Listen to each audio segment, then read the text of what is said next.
Good morning. It is now 6:30 a.m. We're breastfeeding. Last night was a tough night because we woke up in the middle of the night for a little cuddle session and feeding session. The last week has been really patchy in terms of sleep, and it's been really tiring. We wake up feeling exhausted. It's been 3 months since I made a working from home with a baby video. The last time was with a 3-month-old. I have very little free time during the day, and actually most of my working day happens at night after she goes to bed. And it's only after that I get some time for myself. It used to be an hour of her nap, but actually her naps are getting shorter and shorter, and they only last for exactly 30 minutes. It gets very difficult to get into any sort of state of flow when you only have 30 minutes. The only option is to schedule in. It's just all about dividing the time that we have into workable time that works for both of us. I'll be with her for the next hour and a half, and then I'll let you into the next part of the day when I get to do a bit of work. For now, just on my phone a bit, reading a book and feeding the little angel.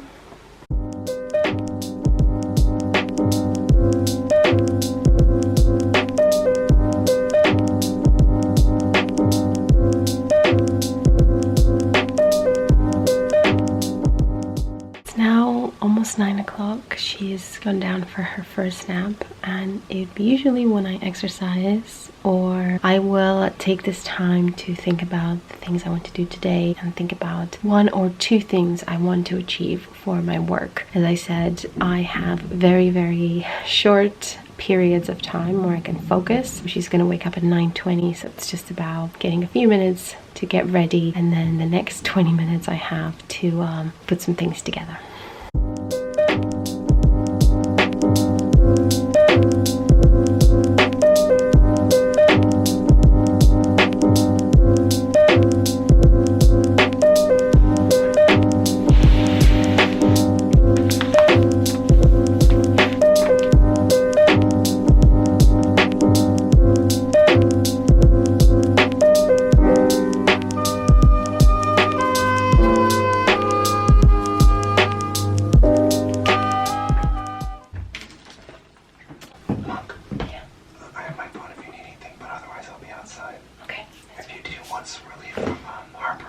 Please just ask.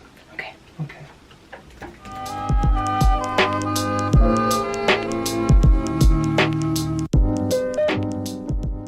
I actually think of my day now as 4 main acts. In each of these acts, we have the same routine of feeding, changing, playing, and then sleeping. Most of the work is done when she's sleeping. Throughout the day, we play tag. Garrett spends some time with her while I run upstairs and do some work, or I spend time with her during playtime and he goes and does some work. It is really teamwork, team effort, a lot of communication, and a lot of expressing exactly what we need. There are several times in the day where we both reach the end of our patience, and that's when we signal to the other person that it's time for a break. And we've gotten really good at feeling that about each other. I still have about 15 to 20 minutes of her nap.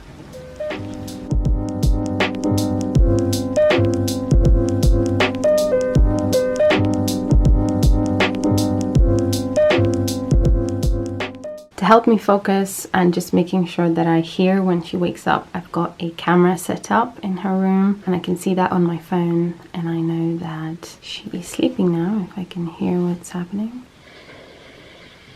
That's the white noise machine. She's still sleeping. And she's awake! Hi, sweetie! Oh.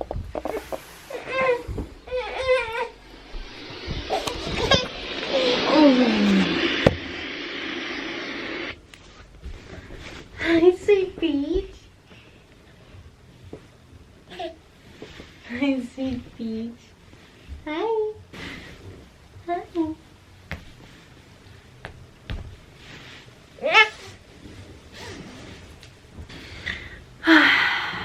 Now the Act 2 begins. Act 2. Act 2.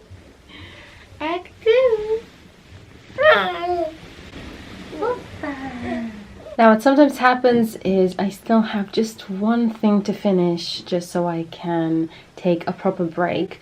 So she'll just come sit on my lap and make herself busy. Look around. Look around. Okay, let's see.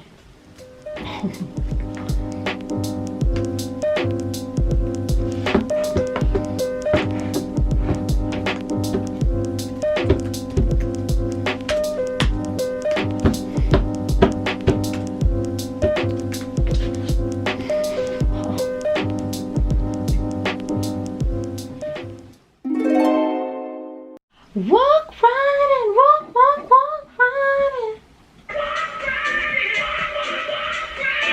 So Act 2 begins. We're doing some breastfeeding now, then we're going to do a change, then some playtime, and that's where maybe her dad can spend some time with her and I can finish what I have to do. As you'll see in this video, it's just routine, routine, routine, and taking some breaks along the way. It's very, very tough to work with a 6-month-old from home, especially when you're breastfeeding. We are slowly thinking about introducing some formula for 1 feed a day. At the moment she feeds, I think 1, 2, 5 times a day, and we want to have one of those feeds to be a formula bottle. We're doing some research on what the best one is. We're considering the HIP organic first infant's milk, and that's going to be a huge relief because realistically I cannot do much. A feeding session lasts for about 40 minutes. By the time her next nap comes, I mean she's awake about 2.5 hours at a time. It's just really, really difficult to find time.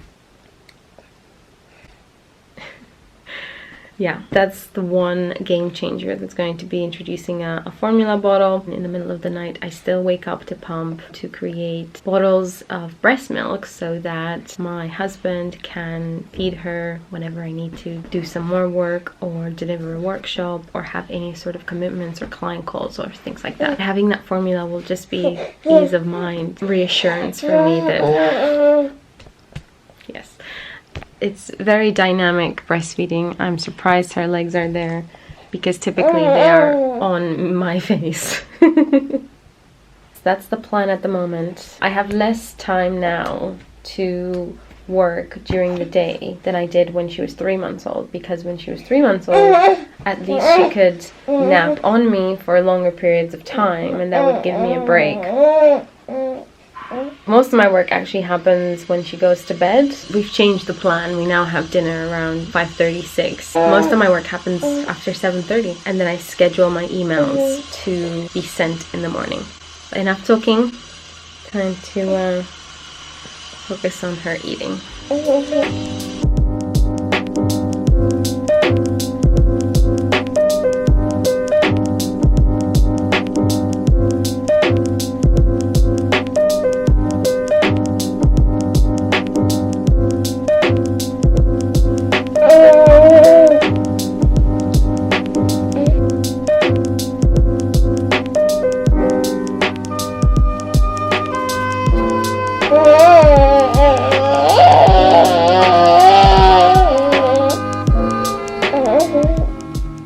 Now what sometimes happens is during her playtime, if I have something very quick to do, like answering a bunch of emails or checking some things, then I'll just bring my computer in her room while she is adorably playing on the floor.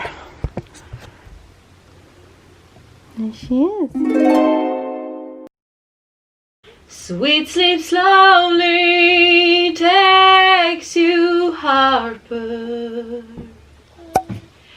in a dreamland on your own, with its angels and protectors, in the comfort of your home,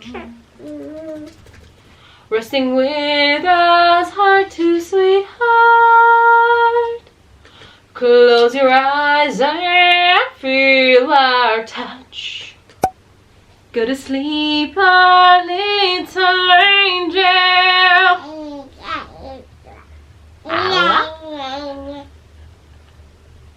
We all love you very much. When you wake up in the morning, a big smile lights up your face, welcoming you to joy and laughter. Blessed child, so full of grace.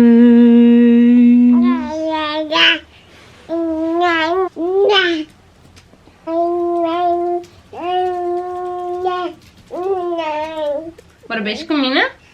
Îmi spui o poveste? Or this one?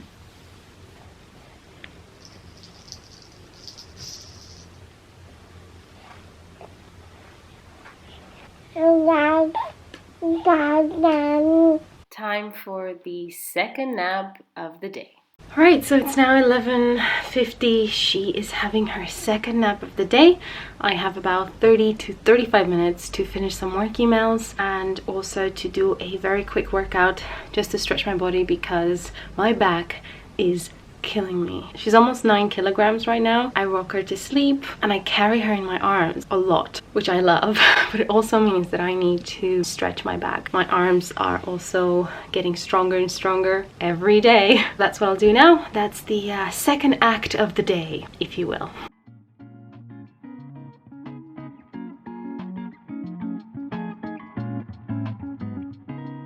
It really does feel like a military operation where it's really like 10 minutes to do something, 15 minutes to do something. So I usually set my timer on my phone to make sure that time doesn't slip away from me. And today is a particularly high energy day because I'm filming and inevitably I feel like I'm more motivated. But this second act of the day could very easily be spent napping, being on social media, or reading a book, or just being in the garden. So it really does depend. Today I'm feeling particularly motivated because yesterday we kicked off a new project at Research Retold. We're delivering a 2-page policy brief on the topic of global value chains in developing countries. I'm just sending some material over and I'm setting up that collaboration, so it does feel very energizing and very motivating. But I've had act 2 of the day which look nothing like this, so just bear in mind that energy levels fluctuate, especially now when she is older. I find myself really varying what I do in a day. It's not as routine as it used to be 3 months ago, for example.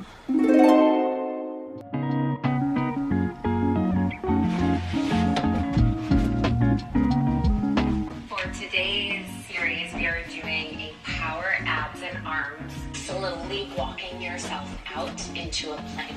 Last one, exhale, press your hips really high, sit your hips back.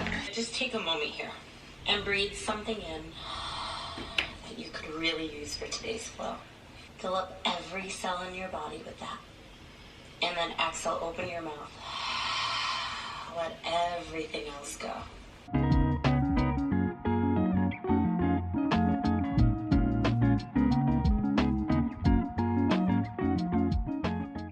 I don't know what's going on, but she's been sleeping for a whole hour. Whew, I haven't had a full hour to myself in maybe 2 weeks. I think it's been 2 weeks since she slept for a full hour. This is one of those unexpected parts of the day where I hope for a 30-minute break and, you know, she gives us the huge surprise of sleeping longer. You can never really predict these things. That's how it goes. Oh my god, she has slept for an hour and a half. This is completely unexpected. I cannot remember the last time she slept for so long. She woke up absolutely ravenous. And I had time to work, start editing a video, do a workout, and shower. That is very, very productive. I'm just... Hello. Hi. I'm just not sure how to replicate this success. Every day is so different. But now she's eating, she's very hungry. There you go, working from home with a 6-month-old. The schedule can vary from day to day. You take whatever time you have and you really seize the moment. That's the key. Whenever she's down for a nap, I do my best to be as focused as I can be. As I said before, it's not always the case. I'm not always as motivated, but the key is that whenever there's an opportunity for a nap or a break, ow, I take it. These legs are just so active. Yeah, this is the breastfeeding positions that no one tells you about. In terms of the 2 things I wanted to do today in terms of client project management, I did those, which was good. It's just the nature of the work that I do. It allows me to dip in and out and to work my own schedule. Luckily today I had no client calls, and if I do, and on days that I do have those commitments, I usually immediately put them in my husband's diary so that he knows that they're there and he's on daddy duty. And that works really well for us, that kind of sharing of duties and responsibilities, and just being as 50-50 as we can be. I mean, inevitably it's impossible because I breastfeed, but wherever possible and whenever there's an opportunity for him to take over, he does so. And it's truly been a blessing of being in lockdown and him being able to work from home, because otherwise it would have been a completely different video. Looking at me like, why are you talking and not focusing on me? Excuse me. Okay, I'm gonna focus on her now. Hello, Mihaela here. This is future me. I wanted to insert this little clip in this video from a different day than the one I was filming on to really illustrate what working from home with a 6-month-old looks like on the days that are really busy for me. Today I'm delivering a workshop on Zoom. It's going to be 3 hours long, and the key to that, as I mentioned in previous videos when I talked about delivering a Zoom workshop online, having a supportive partner is key. To help facilitate that, I pumped in the middle of the night and have milk ready for my husband to feed my daughter during the workshop. It's only going to be 3 hours long, so actually that's just one feeding. At the moment she's sleeping. When she wakes up, my husband will take over, feed her, play, and then by the time I finish she should be either asleep or she'll be ready for some more playtime with me, and then I put her down. So 3 hours really isn't that long, and he only really needs one feed. That's an example of a busy working day and how you need to manage. So after my workshop, immediately my husband has a very important meeting as well, so then I'll completely take over and then he's able to do his work for the remainder of the afternoon. It's about balancing and making sure that there's communication there to know exactly what each of us needs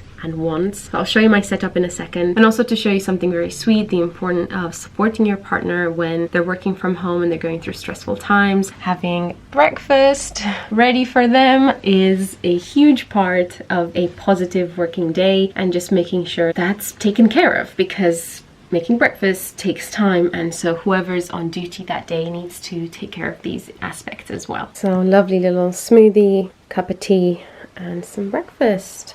This is my work setup to deliver the workshop. Now I'll let you get back to the video.